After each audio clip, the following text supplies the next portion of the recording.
Hi, how are you? Thanks for coming back. Look, I'm back at the Comedy Store. I enjoyed myself here so much, I've just sat here and waited. And who's that I see coming up in the distance? A man who's been funny for such a long time, he's forgotten what not being funny is. Ladies and gentlemen, sit back, relax, and enjoy the incomparable Ed Byrne.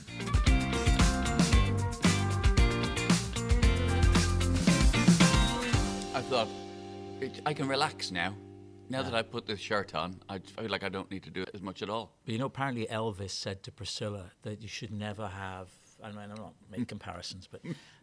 It's the first comparison most people make. They go, oh, I have an Elvis story, Ed. If it's too busy a thing, it detracts from the face. Yeah. And I'm never sure with I'm going to call it a novelty shirt. It is a novel. It's got film posters on it. Yeah. I'm never sure with a novelty shirt. You don't like it being called a novelty shirt? I think novelty's going a bit far with it, you know. It's a shirt of film posters. That's it. That's not a novelty. It's a beautiful thing. And I used to, when I would appear on TV, sometimes people would slag off the way I dress. And I'd always content myself with the fact that, well, if they're slagging off how you dress, it's because they can't find fault in what you're saying. You're obviously so funny, people have to find something else to complain about. But then how do I square that with going on Mock the Week and every message I get is, where did you get that shirt from? It's really nice. Now, all right. Oh, so yeah. I wasn't very funny, was I? All right, we won't say novelty. We'll say loud. Loud. I'm happy with loud. We were in France in the summer, and I bought what I would describe as a Richard Hammond-esque shirt. Can you picture it? We reach an age and we start buying. Was there paisley involved? Was it that kind of a pattern? It was actually a lot of dots. Okay. So it was Richard Hammond-esque. Now, and so my theory is this, that as we get older, and Lord knows you're not as old as me, I'm 56. How old are you? I will be 50 this year.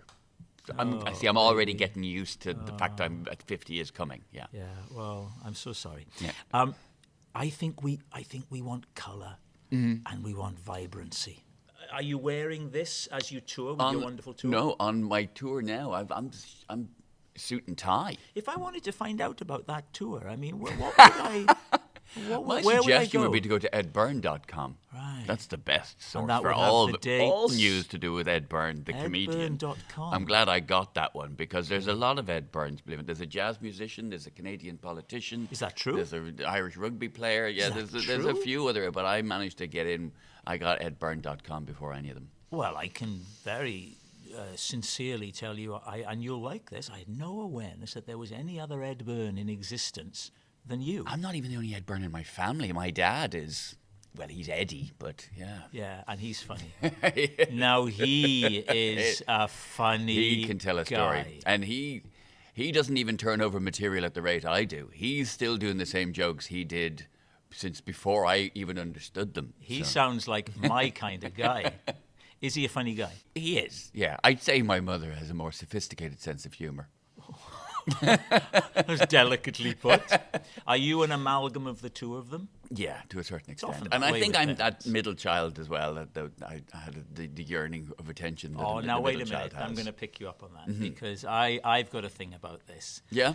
Now, of course, I'm this. Are you an only child? What are you? Are you No, eldest? I'm the eldest Right. of two. But here's the thing. You've just said, I'm the middle child, so of course I needed the attention. You could just as easily say, I was the first child. So of course, for a while I had the attention, then all the others came along and I was desperate for attention. Absolutely. Or I'm the last, I'm the youngest child, so of course I was desperate for attention. I think those things can be spun anyway. That's you know, we are pattern searching creatures. We look for these patterns, don't we? And yes, fine. You've picked me up on a pattern now. Well, you're just gonna roll over I'm with gonna it. absolutely. I have no desire to have any kind of confrontation with That's you so whatsoever. funny. I mean, if I wished to confront you, it would probably be at the fact you could have let that slide. My remark about being a middle child. You could have just gone, oh, he's one of these people who sees patterns where none exist. But you didn't. You picked it up. I thought, how mild a statement can an individual make and that someone will take issue with. It's not like I've come in here all guns blazing with, hardcore left or right wing beliefs. Or centrist. I'm a middle of child. Centrist, really, really hardcore centrist. Can you get more views? centrist than middle child? And you did not let it go. I am not going to let this slide. You have the bad fortune, probably because you must be the whatever number person to say it. It's just like when a bad motorist cuts you up, and your anger, frustration, annoyance is not what they've done. No. It's every motorist, and you think that they've been sent to represent those people, right? Yep. You go, yeah! And that's what happened there. I exploded. You finally. But let's not skip so readily away from this tour. And I Yes, liked, right. I think it's a much safer place to be. in many ways, it's the reason you're here. Yeah. And I thought it would be a nice opportunity, and maybe we'll start doing this on these things, because as we started chatting about it, it reminded me of one of those kind of American commercials where someone might say, I fancy going out at the weekend. I'd really like to have a great laugh. Any ideas? And you might say, Well, I'm on tour, and I suggest you buy a ticket to that, because you'd think I knew you well enough that I would give you one. But I'm going to insist you buy one. do you think when someone says, someone says, "Oh, can we come and see you?" Are they assuming they're free tickets? Yeah, and they usually would be, without a doubt, if it's somebody that I know. I kind of feel... There's knowing people and there's knowing people. Even if I know them only vaguely, if you could not get a seat at my show and every show was sold out and I only had 4 tickets available, that are held back until then yes, you might be struggling. But that's not been a problem, particularly on this tour. So I'm quite flahulic, as we say in Irish, quite generous. They might as well be indoors. I'm phoning not have paid. I'm phoning up friends of friends of friends and going, remember that time I said if you ever wanted to come? And, well, I'm going to be in your... I've checked you on Facebook. I know where you live. Anyway, look, when I surf the internet, and I often do, it's very rare that I'll surf without pausing a while at edbyrne.com. I'm going to be 50 in April, and I'm already in my head. I have this thing that I'm looking... I feel like... I don't know if you feel this way, because you are... As I say, once I'm 50 and you are 56, you'll be 50.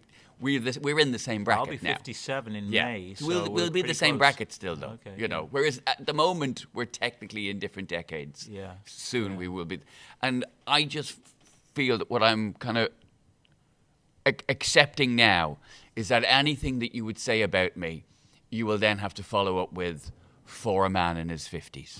Like that becomes whatever it is. Whether it's an insult or something complimentary, it will then just the compliment will just be slightly removed by, I say, he's quite fit for a man in his 50s. And I think everything about me will be tempered by the fact that and some of the things, like when I was in my 20s, I was very unfit. I was drinking a lot. I wasn't eating a great deal, and I couldn't run from here to the now I've been looking at. So I am actually quite fit. Well, you hill walk. For a man in his 50s. You hill walk quite a lot for a man in his 50s. Yes. How did that begin? I used to do it when I was a teenager. There was we had a teacher at our school who was a mountain guide. We had a teacher at our school who I couldn't stand, so I used to walk up this hill to get away from it. One of very few schools, I think, in Dublin with a hill walking club. And I can't tell if that's a joke. This is true. I saw you being interviewed once. And you made a very good point that I don't subscribe to this myself, but I appreciated your bravery. Was it one of my extreme views? No, it wasn't at all. It was that when you find that when you're going badly, say at a corporate event, you'll slow right down. Absolutely, yeah. Because it demonstrates a level of confidence that makes the audience say, well, this guy must be. I stand by that. I think that I speed up, and I know I shouldn't. I speed up because I just get, okay, this isn't working very well. I'd better demonstrate panic. I better get to the punchline that bit quicker. But let's just go back to slowing down, because I'm just flattered that you'd remember something I would say. I genuinely am, that I would say in an interview. I found that to be a very useful thing. And I tell it to people that are not in this work, that are in any job where they have to speak to people. That it shows confidence, almost the slower you go. It does, because Michael Caine said, didn't he, years ago? He goes, I'm not going to do the voice. If you're playing... I want you to do the voice. No, because cut to the comments. Oh, he's done his voice, Michael Gove. And then the other comments, why didn't he do Michael Caine? Wouldn't it be amazing, though, if you did your Michael Caine and then I, just like the first series, if I was then to pull out an even better Well, that's why I'm impression of not Michael doing Caine. it, because I'm concerned You're in absolutely no danger of that happening here. He said, he said people who are in control, they don't rush because they don't have to. So on stage, if it's not going well, and it is often, it doesn't still, particularly if it's a corporate thing where they haven't come to see you or you're on a bill. Slow down. Sometimes, though, if I'm paying money, I'll want to see effort made and I'll want to see a rush put on. What, you want to see some panic? To see some rush. Not a panic, but I want to see, maybe not necessarily in stand-up, but okay, say you're in a shop. Yes. And somebody has to go and get you something. Well, it's not the same thing. thing. No, but hang on. Somebody will walk slowly to go and get it. They're exuding confidence. They're exuding an air of laissez-faire, and you're just going... Laissez-faire? Just... What's that? Is that a dog who doesn't care? Faster than that. Yeah. Walk just... Do you know what? You don't even have to walk faster. You just have to look like you're making an effort to walk faster. That will do me. Just do a little... Okay, do you ever be like... You're at a zebra crossing and you're just letting somebody go. As you are obliged to do. Yeah. It is their right of way. Yeah. But... I always pick up my pace. You have to. So that the driver... If you're not at least going to give a waiver or nod or a thank you have to at least acknowledge and just... Again, even if you don't actually physically go any faster... Just move look. Exactly. Swing your arms like you're trying to make an effort like you're going faster. It's exactly, or same thing when you're doing a show and somebody gets up and goes to the toilet or goes to get a drink, just the imperceptible lowering of the head, as if to say, I am aware I am walking in front of you. I'm trying to look like I'm making myself smaller. These efforts, I feel, they go a long way with me. Well, I think when public speaking or performing comedy, it's my belief that you slow down, and I've seen it happen. So corporate gigs, for people that don't know, you go along and they've got it's a company and they're having an end of year bash and you go up and do 20 minutes, or it's a group of companies and they're having an awards the best double glazing people, and you host the event, and prior to that you've done about 5 to 10 minutes, and then you host it and you make little quips all the way through, and the bad ones. Well, if you're ever going to die, that's where you're going to die. That is generally at this point in your career, you're beyond the point where death just doesn't really happen. Hopefully, with your own audience, that'll never happen. No, but do you, when you have a bad one? I learnt an interesting lesson because I was at a stage where I was going. This a few years ago. These corporates are kind of going okay. Don't think anyone feels they've seen Robin Williams risen from the grave, but it's gone pretty well. They've gone okay, because you put the bad ones out of your mind. There was a tweet a few years ago. Someone said, "Today is the day." He said, like 7 years ago, I saw Rob Brydon die on his arse at the such and such event. And I was just looking and I'd forgotten about it. I'd put it out of my mind. At 4:00 in the afternoon, 700 insurance. No, I remember them vividly. The ones where I've died. Really? Yeah, and every death I've had in the last 20 years, I think every time I've died, it's been a corporate event, and there hasn't been that many deaths, but I remember every single one of them vividly in Technicolor. And that's part of the reason I think you get paid quite well for them. Yes. Is because... Danger money. When I'm doing a corporate, 99% of the time, they go... I'm not even going to say that high. 90% of the time, they go... They go, perfectly fine. But I'm in a bad mood from the day before. Because I just am aware that there's a chance it's not going to go well. And even when it's not going well, even when things go wrong in your own shows, the things you're allowed to say to your audience, you can say whatever you like to a comedy club or to a theatre crowd. You can, whatever you want, you can come out, anything you need. If you get a heckler, you can blast them. You have certain rules that you're supposed to follow at a corporate event, otherwise you'll not get paid at all. Because you're in breach of your contract and you can't unleash on somebody in the same way. A lot of them, you're standing in front of a crowd of people. They all know each other.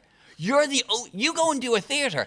Everybody there, the one thing that they have in common is that they all know who you are and they've come to see you. You can do a corporate event where they all know each other and the only person they don't know is you. I never thought of it that way. Yeah, and you can feel like you're completely on the outside of things, and it can be a profoundly uncomfortable feeling if it doesn't go well straight away. That's such a great observation. That had never occurred to me. I'm an observational comic.